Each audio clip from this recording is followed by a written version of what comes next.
bit about yourself. Sure. Well, thank you for having me. My name's Amy. I am originally from California, born and raised outside of the Bay Area. And as we were just saying, I've kind of spent my life going back and forth between the East Coast and the West Coast.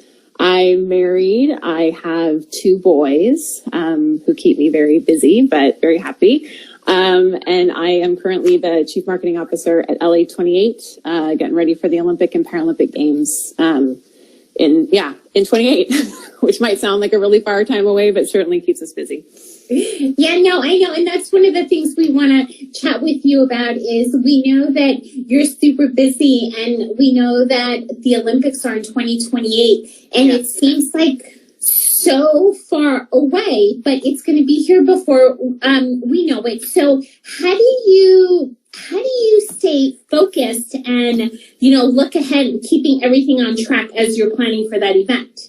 Yeah, I mean, so yes, we have this sort of unprecedented runway. The games have never been awarded to a city as far out as they were to Los Angeles for these games.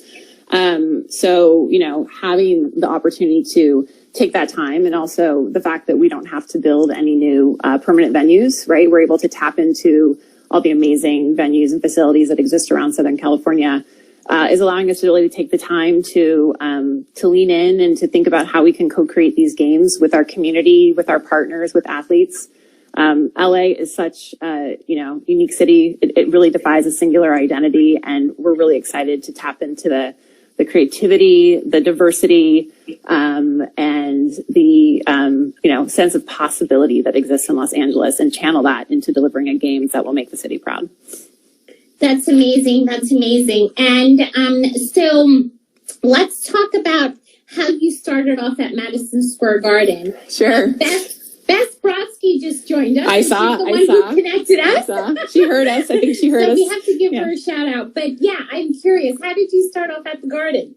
So so sports were always like a big part of my life, growing up playing, and then started working in sports and realizing you could have a career in sports when I was in college. I went to UMass to get my master's in sport management, and to complete my degree, I did an internship at the Garden, actually working for Bess.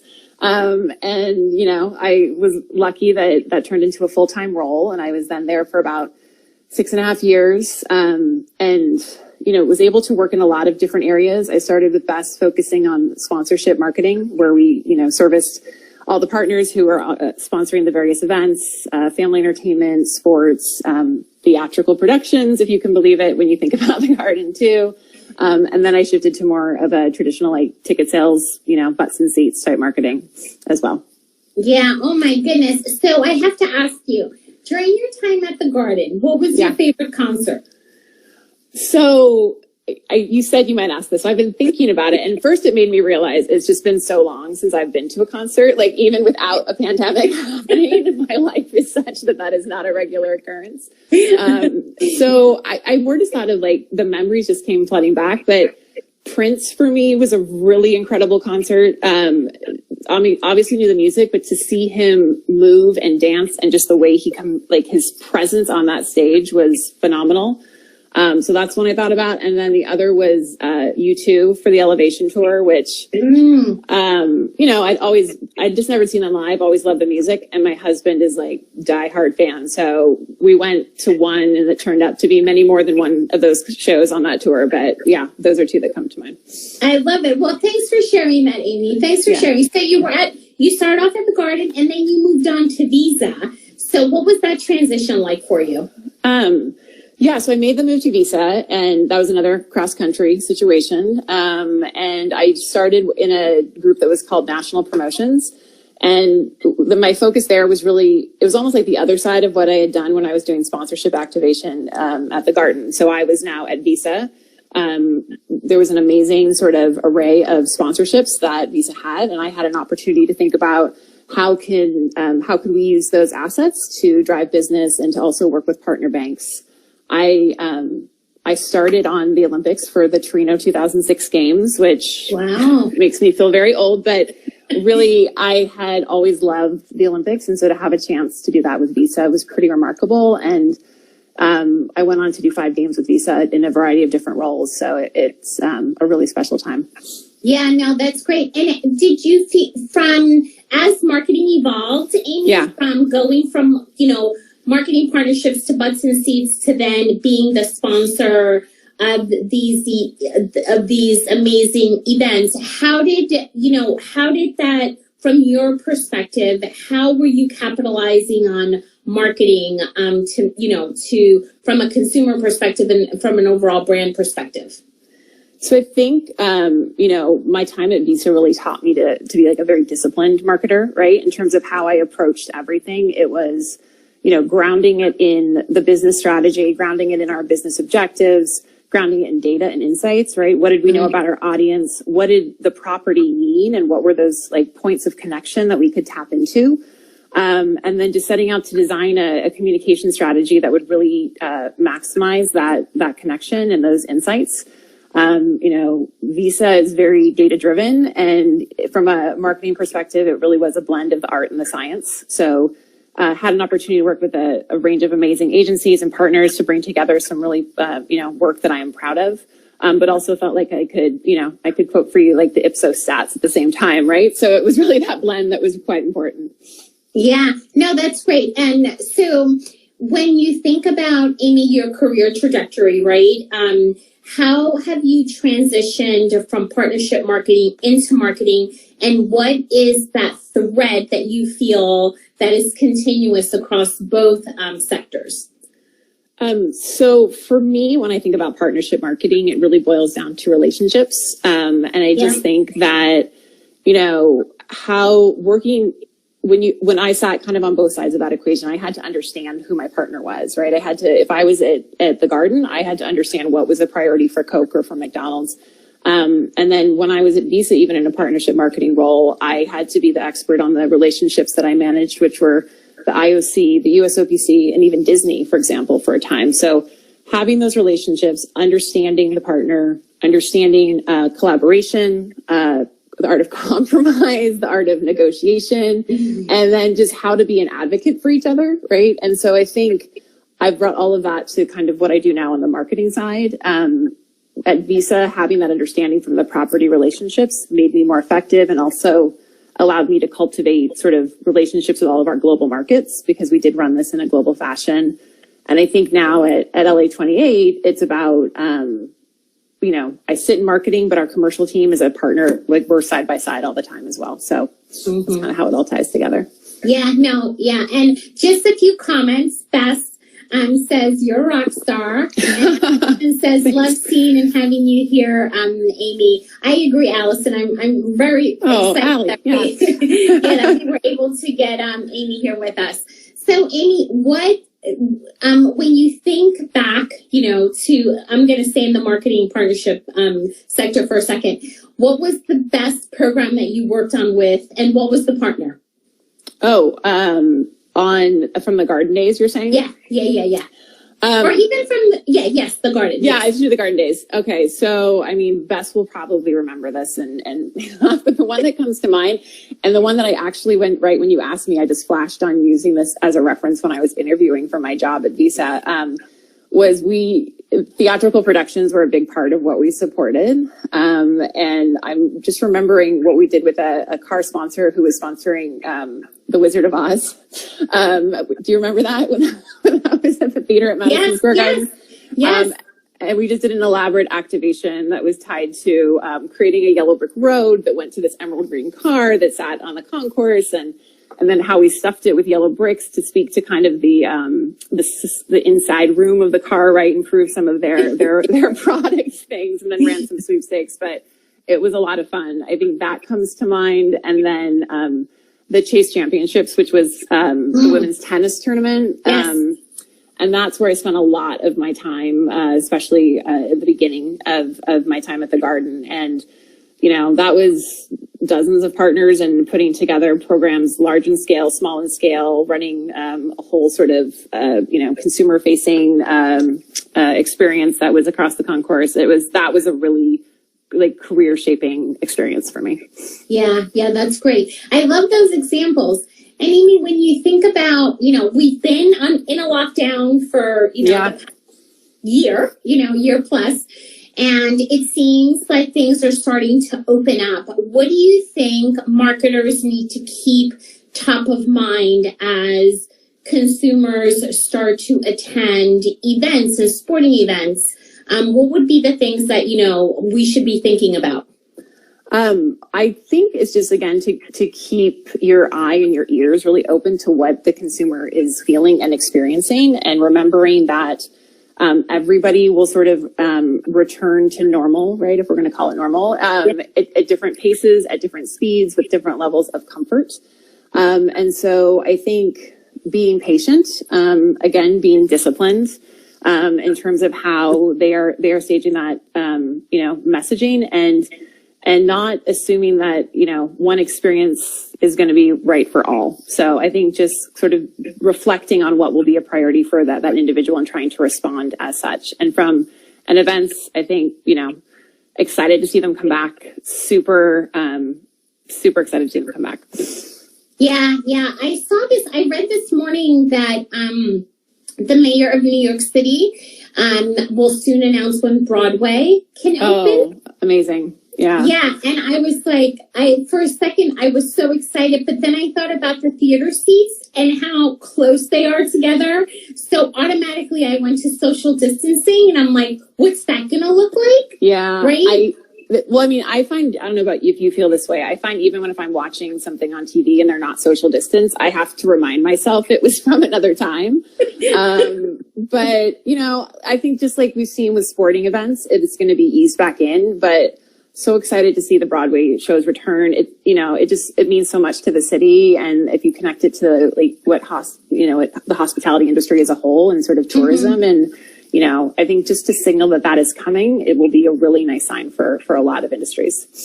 Yeah, no, I'm excited too. And they were talking about how shows were going to start going on sale sometime in April. So cool. It's like, wow, like this is really happening, right? Like we're hopefully going to get back to going back into, regular, what used to be regular life. That's great. That's great. Yeah. So, Amy, based on your career, based on, your success, what would be 3 career insights that you would offer our audience today? So whether they're C-level, mid-level, or just looking to get into the industry. Yeah, I watched your talk, so I knew that this was coming. So I made a couple of notes. So the first one that I was thinking about is just this idea of lifting others up and listening. And I think that it's so easy to just, to coach, to ask someone their opinion, to include someone, to mentor when you can, and to listen. And I really have thought back to, when I was transitioning from grad school to my, to a professional career, and you have all that networking that you do, right? And you're reaching out to alumni and you're trying to connect. And it just made such an impact on me who took the time to talk with me and to offer advice and to connect me or give feedback. And so I really try to make that commitment to do that myself, where I can. I'm sure we can all do better at things, but so just that's been an important thing for me. I think a second thing is being open to embrace new challenges. And I find that, for some reason, a lot of the roles that I've had in my career are roles that I have sort of assumed for the first time. And as part of that, I don't have a blueprint. I don't have a roadmap. There's not sort of this plan that's handed to me, and I get to figure out how to do it. And while that, I won't lie, there are moments when that can feel a little intimidating. I think ultimately it's exciting. And having a chance to lean in and kind of create something that is wet clay that you get to mold, I think is something that has really allowed me to grow in ways I never thought I would. So it's just, don't be afraid of embracing new challenges. And a third thing would be, maybe sound a little tactical, but just follow through. Ultimately, we're all our own personal brands, and how we represent and how we act is, a statement on us. And I just think it's important if I say I'm going to do something, I want to do it. I don't think it has to be perfect. No one has to have all the answers, but just showing that intention and that you honor kind of what you set out to do in some form or fashion, I think is important. Yeah, no, that's great. And I think that specifically in this last year, since everyone's lives have been turned upside down in one way or the other, right? I think the follow through is a really key one because there are so many people, so many talented people out in the marketplace that, extending a hand is really, really important. But I feel like now it's even more important just because we're all dealing with something we've never dealt with, right? Oh, completely. I think that where you can connect and where you can help, and also I found through the pandemic, so many old connections have come back. And I've talked to people from the garden, from earlier in grad school, from earlier days at Visa, who I hadn't spoken to in ages. And I love that. I love that there's sort of this pause in this moment to have a chance to reconnect and see how, how paths have come and then how paths can continue to stay connected as we go forward.